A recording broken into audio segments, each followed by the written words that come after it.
Hello friends, today special ఆలు fry. ఏంటంటే ఆలు ఫ్రై అంటూ ఇలా ఆలు దగ్గరగా సాఫ్ట్గా అయ్యేలా చూపిస్తున్నాను అనుకుంటున్నారా? అన్నంలోకి అని చెప్పేసి ఇలా దగ్గరగా చేశాను ఫ్రెండ్స్. సో ఇది అన్నంలో కలుపుకొని తింటే చాలా బాగుంటుంది. ఇందులో టమాటోస్ ఏమి వేయము, అయినా కూడా ఇంత దగ్గరగా ఎలా వచ్చిందో చూసేద్దాం. సో ఫస్ట్ మనం 1/2 కిలో పొటాటోస్ తీసేసుకుందాము. ఈ 1/2 కిలో పొటాటోస్కి 2 చిన్న సైజ్ ఆనియన్స్ పడతాయి, లేదంటే ఒక పెద్ద ఆనియన్ అయినా సరిపోతుంది. సో ఫస్ట్ మనం పొటాటోస్ అన్నీ మంచిగా పీల్ చేసేసుకోవాలన్నమాట. సో ఇలా మంచిగా అన్ని పొటాటోస్ పీల్ చేసేసుకొని ఒక గిన్నెలో వాటర్ తీసేసుకొని ఈ పొటాటోస్ అన్నీ అందులో వేసేసుకోవాలన్నమాట.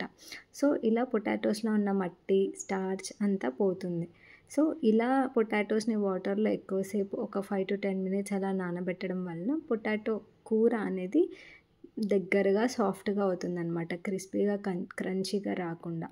సో అలా ఒక 5 to 10 minutes నానబెట్టిన తర్వాత ఆనియన్స్, పొటాటోస్ ఇలా చాప్ చేసేసుకోవాలి, సన్నగా చాప్ చేసుకోవాలన్నమాట. కర్రీ కాబట్టి ఇలా సన్నగా చాప్ చేసేసుకుంటే బాగుంటుంది. నెక్స్ట్ మనం ప్యాన్ పెట్టేసుకుందాము. కడాయి పెట్టేసుకొని హీట్ అయిన తర్వాత ఒక 4 to 5 tablespoons ఆఫ్ ఆయిల్ వేసేసుకుందాము. 4 to 5 tablespoons ఆఫ్ ఆయిల్ పడుతుంది, లేదా మీరు కొంచెం ఆయిల్ ఎక్కువగా తింటారు అని అంటే 6 tablespoons వేసేసుకోండి. సో 4 tablespoons ఆఫ్ ఆయిల్ వేసేసుకొని ఆయిల్ హీట్ అయిన తర్వాత మన పోపు దినుసులన్నీ వేసేసుకోవాలన్నమాట. చూడండి, ఆయిల్ హీట్ అయింది, పోపు దినుసులన్నీ చిటపటలాడిన తర్వాత ఆనియన్స్ వేసేసుకోవాలి. ఆనియన్స్ అన్నీ వేసేసుకొని ఒక 2 minutes అలా ఫ్రై చేసేసిన తర్వాత ఫ్రెష్ కరివేపాకు వాష్ చేసేసుకొని వేసేసుకోవాలన్నమాట.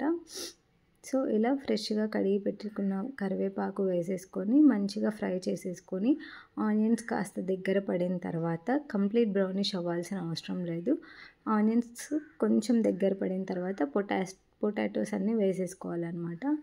సో ఇలా పొటాటోస్ అన్నీ వేసేసుకొని కలిపి ఒక 5 to 10 minutes మంచిగా మగ్గబెట్టుకోవాలి. వితౌట్ లిడ్ ఏది పెట్టుకోకుండా మగ్గబెట్టుకోవాలి. దాని తర్వాత ఉప్పు, పసుపు వేసేసుకొని మూత పెట్టుకొని దాన్ని ఉడికించాలన్నమాట. సో ఉప్పు, పసుపు వేసిన తర్వాత ఒక 7 minutesలో పొటాటో అనేది సాఫ్ట్గా అయిపోతుంది, మెత్తగా కూడా అయిపోతుంది. సో మన పొటాటో అంతా ఉడికిపోయిన తర్వాత ధనియాల పొడి ఒక 1/2 tablespoon వేసాను.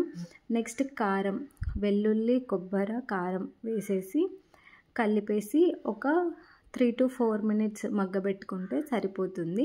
యమ్మీగా, టేస్టీగా చాలా బాగుంటుందన్నమాట ఆలు ఫ్రై. అన్నంలో కలుపుకొని తినడానికి ఇలా చాలా బాగుంటుంది. ఒకవేళ ఫ్రై క్రిస్పీగా, క్రంచీగా అని అంటే అది రసంలోకి నంచుకోవడానికి బాగుంటుంది. ఇది కూడా రసంలో నంచుకొని తింటే చాలా బాగుంటుంది. అన్నంలో కలుపుకొని తినడానికి ఇలా అయితే చాలా బాగుంటుంది. మీరు ట్రై చేసి ఎలా ఉందో చెప్పండి ఫ్రెండ్స్.